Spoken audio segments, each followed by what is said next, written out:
Welcome to episode 74 or 75, 70 something of Red True Diaries. Today is Friday, August 28th, I believe. And 30, yes. And it's a full moon today, also known as a super moon by some, because the moon is going to be closest to Earth. And I thought about recording later tonight, but I love this. It's not a painting, it's a photograph on canvas. I love this picture. And it's very symbolic for the things I'm going to be talking about today, so I decided to still film here in this room.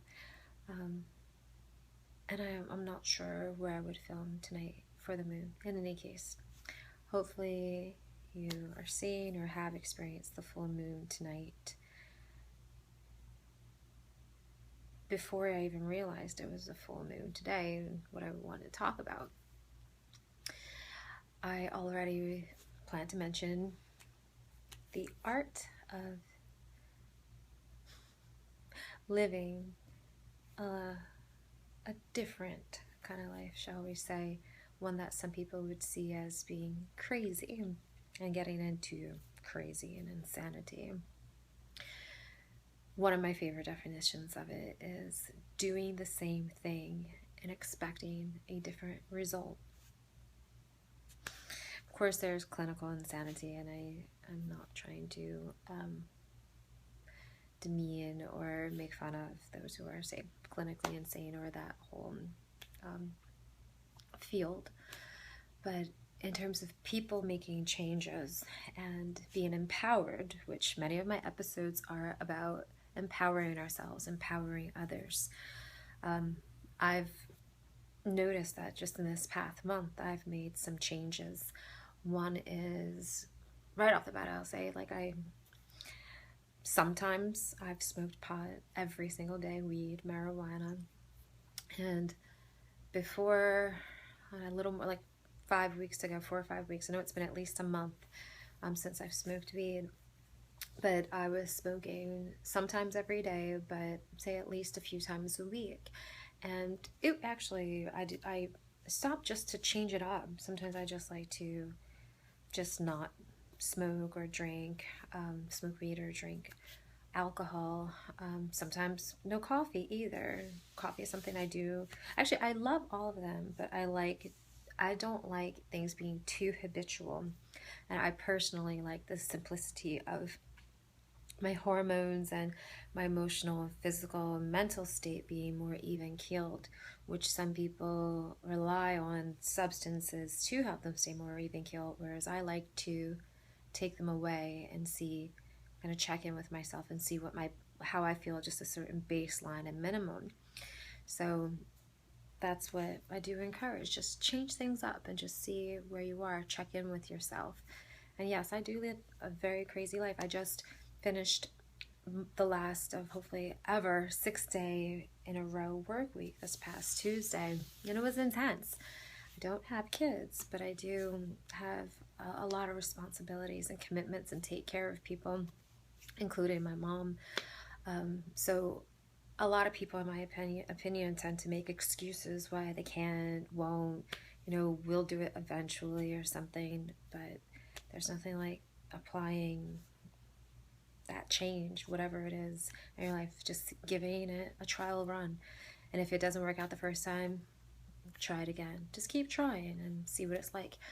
And what was another one? I know weed was one, and I think it was simply,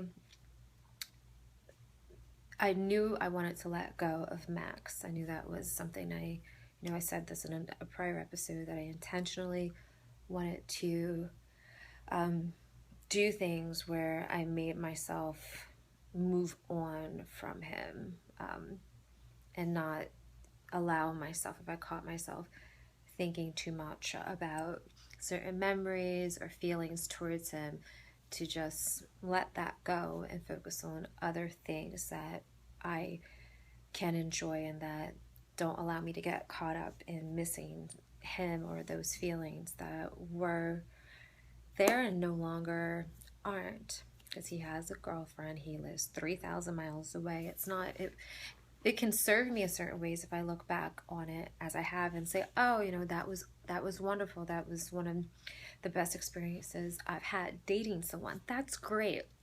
But if I start getting into a certain, too much into longing, I don't want to do that. And so it's kind of funny because, all right, so that was, his birthday was July 23rd, and that was a huge marker in terms of, um, it was inappropriate for me to do much for his birthday because I'm not looking to be friends with him. I just, you know, I did say happy birthday and left it at that. But that was hard for me to leave it at that, because if I were dating him or if we were seeing each other, then I would obviously do a lot more. Which is that big like, huh, yeah, it's time to move on. So a little more than a month later, I have moved on, and I do feel really good about what I had with him. And I'm not even, say, looking for something in the future. I'm not going to completely dismiss it. I'm open. He is someone, one of the only people I would ever date again.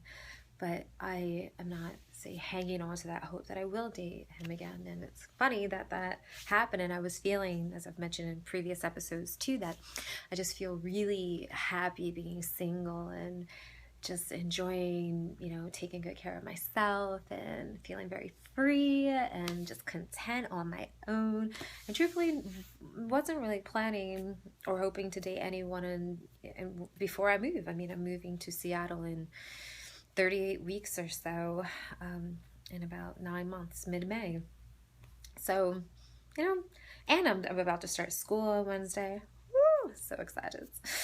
And uh, yeah, I am very um, disciplined and focused when I'm in school. So I barely have time to keep up with my life, let alone to make room for dating. I mean, I barely see my friends and family when I'm in school. So it's kind of funny because on Max's birthday, at the end of the night, um, while I was at work, I happened to meet a friend of a coworker, and he did catch my attention then.